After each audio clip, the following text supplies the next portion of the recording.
CM Punk and Seth Rollins confirmed for live segments on WWE Raw. CM Punk and Seth Rollins have been announced for live appearances on Monday's episode of WWE Raw. Punk appeared in a taped interview on the previous episode. The pair have been cutting promos on one another in recent weeks. Also confirmed for Raw, which will take place at the TD Garden in Boston, Massachusetts, is a return to his hometown for Kofi Kingston. He and Xavier Woods of The New Day turned heel on the November 25th episode when they berated former partner Big E, CM Punk vs. Seth Rollins, to no longer happen at WrestleMania 41, exploring the possibility. Since CM Punk returned to WWE at Survivor Series WarGames, fans have been wanting to see him fight Seth Rollins. While the same did not happen in the Second City Saints' first year with the Stamford-based promotion, Rollins and Punk are currently involved in a feud. This rivalry has confused many because it was originally speculated that Punk vs. Rollins would take place at WrestleMania 41. However, since this feud has begun so early, many wonder if it will happen at the Show of Shows. While there is always a chance it might happen, reports suggest a different story. As per recent reports, a match between CM Punk and Seth Rollins is being targeted for the January 6th edition of Monday Night Raw, which is also the brand's debut on Netflix. Apart from this match, the Red brand's debut on Netflix will witness Roman Reigns and Solo Sikoa face each other in a tribal combat match. Hence, it would only make sense that WWE is considering adding a high-stakes match between Punk and Rollins to this card to make things more interesting. While nothing is official yet, it will be interesting to see who would win a potential match between Punk and Rollins if it happens on January 6th. Amidst rivalry with Seth Rollins, the 34-year-old superstar mentions he wants to test CM Punk.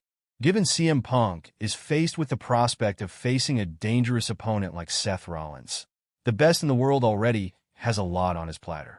Despite this, 34-year-old superstar Grayson Waller recently mentioned he wants to test Punk inside the ring. Recently, the former tag team champion was part of an interview with Wide World of Sports. Waller expressed his desire to face Punk and mentioned the guys he respects most are the ones he was going to attack the worst. And that is how he liked showing his respect.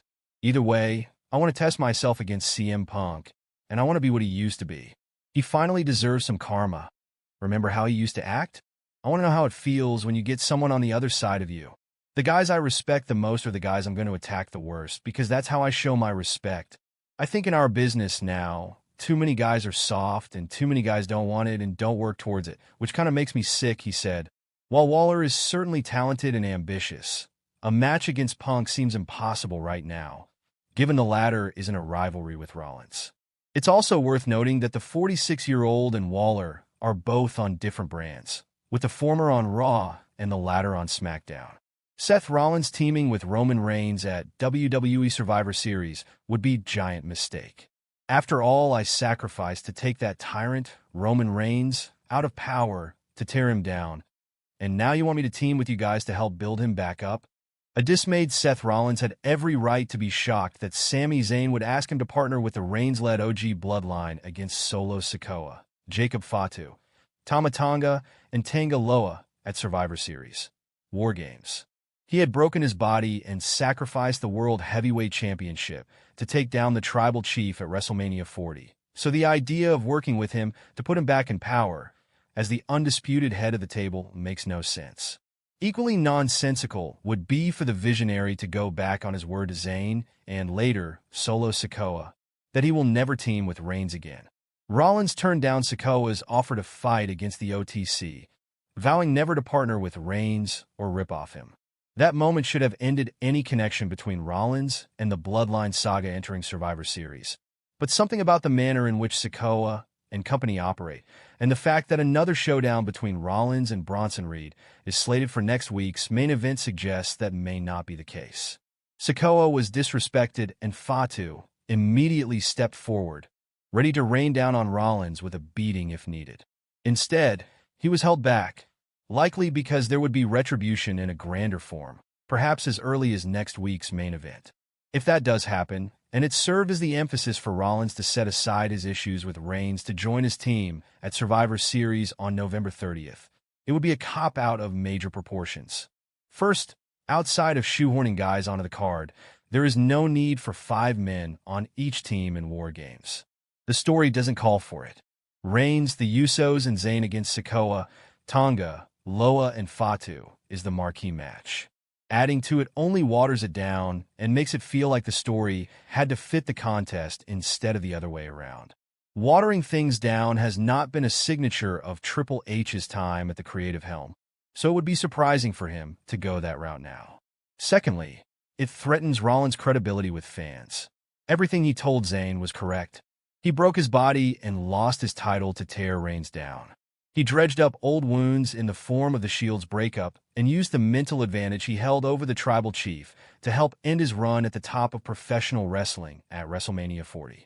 Cody Rhodes referred to Rollins as the MVP of the story-finishing Mania main event on Andrew Schultz's Flagrant podcast, thanks to what he meant to the story and how he put his health second to be a part of it. Rollins does know Reigns better than anyone, and has spent the last 2 years of his career trying to destroy the manipulative monster he created through his betrayal of the Shield a decade ago. All of that is diminished, if not outright ruined, if the visionary walks back his passionate response to Zayn to partner with the babyfaces, even if there is a reason for him to do so. Based on WWE's booking history, let's assume Sikoa responds to the disrespect by costing Rollins his match with Reed. There is nothing hot or intense enough about either vendetta, either with Sikoa or Reed, that would justify Rollins setting aside years of frustration to suddenly be okay with sharing the ring with Reigns in a tag team environment. It would make the visionary look like the ultimate hypocrite and undermine everything accomplished earlier in the year. Yes, there is reason to trust the creative process based on everything we have gotten to this point. The fans believe in and trust Rollins. He is a guy whose passion has always shined through, no matter the story or situation. He has earned their respect over the years, both as a villain and babyface, because of the conviction with which he speaks. If you pair him with the OG Bloodline at Survivor Series, after everything he has done and all he said to Zayn, you risk hurting that connection for the sake of a one-off match that does not need to happen in the format that has been teased. Let it be a 4-on-4 showdown. Don't fit others into it and risk harming one of WWE's better story threads and Rollins' clear effect on Reigns and all it can still mean for future narratives. The story is too valuable to waste on WarGames, and